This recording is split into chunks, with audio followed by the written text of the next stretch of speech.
We're going to move on to a Quinnipiac poll. Hillary Clinton leads all the prominent Republican presidential hopefuls for 2016. Ohio voters back Hillary Clinton over home state Governor John Kasich, 47-40. She tops former Florida Governor Jeb Bush, 48-37.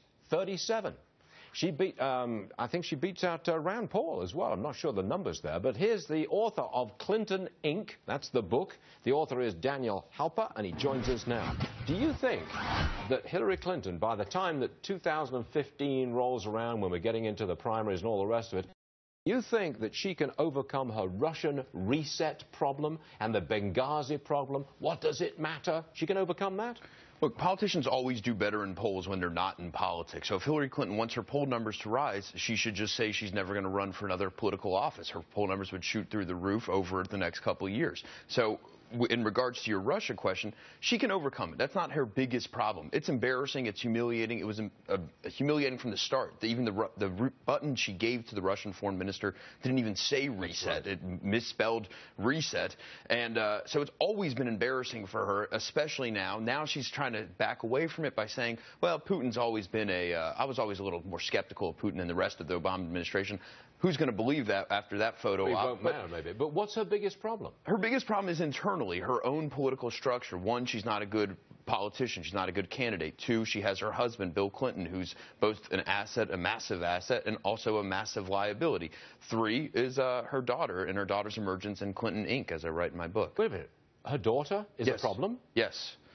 How could that be a problem? Well, Chelsea Clinton decided to join the family business, and like any other family business, when a family member joins, she outranks everybody else. So it's really cool. No, you can't say that. Absolutely. Chelsea Clinton outranks Hillary in the public's mind, and that's a problem? No, not in the public's mind. In her own organization, what I call Clinton Inc., this corporation, the Clinton Corporation, there she outranks everybody else. She's calling the shots. She says, wait a minute, and she doesn't have the experience. She's calling the shots? Yes. She's calling the shots for Hillary and Bill Clinton? She is one of the persons calling the shots, but her parents aren't able to say no to her. That's a problem. One aide told me, when your daughter catches you with your pants off, as Chelsea caught her father with his pants off in the Oval Office, you can't say no to her forever after. That's a problem she's facing. That's a problem the whole infrastructure, the Clinton's infrastructure is facing. This is fascinating. She exerts that kind of influence within the family? Absolutely. Oh, and there are aides that are running scared that have been pushed out because of her. Daniel, we got to read the book. You're talking about a former president, a two-term former president who is a very popular guy. Yes.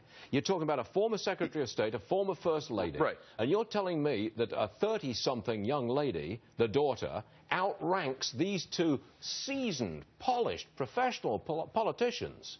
It's a big problem. Yes, I'm telling you that. This is what I discovered in my reporting. Well, is she making mistakes? Is Chelsea They're concerned that she is making mistakes. They're concerned that she doesn't know how to run a national campaign on a presidential level. You know, you're creating this organization that touches 50 states. It's multi-million dollars. You're creating it from scratch, and all of a sudden it has to be competitive on a national stage. They're afraid she's not the one to do it. It's a hard business, politics. She's not a seasoned professional. Okay, is Chelsea getting the blame for the mess that Hillary walked into with the money that she's made? I was dead broke when we left the White House, and she's not broke now. That goes to the first problem, which is Hillary Clinton's own campaigning, which is not very good. Tell me a mistake that Chelsea's made. Politician. Chelsea I tell a story in a book that Chelsea was sitting with close aides to Bill and Hillary Clinton, who were starting their own consulting business. Chelsea, in this private meeting, there's only 5 people there, 2 aides, Chelsea Clinton, her husband, Mark Mizvinsky, and her father, Bill Clinton. She asks the aides straight up for equity in the company.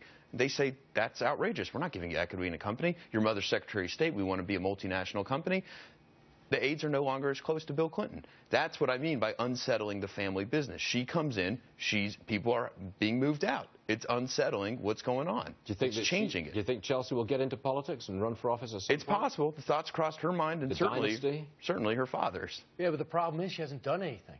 What has she done? She's a failed correspondent on a network because she started at the network. She has never really accomplished anything that could. Right, and this is concerning the aides, because here she is, she doesn't know what she's doing, they think. She comes in, she's running the show, and who is she? She's a 34-year-old PhD. The other thing that comes across in your book is you cross the Clintons, and you're dead to them. Yeah, it's happened to... There's no reconciliation. It's happened to aides, it's happened to journalists. It's happened to a number of people. And Stephanopoulos and David Schuster. Okay, I'll read the book. Okay, I will read the book. Please. All right, thanks very much, Daniel Halper. We appreciate that. Thanks very much. Excellent. Now this, the deadly Ebola virus is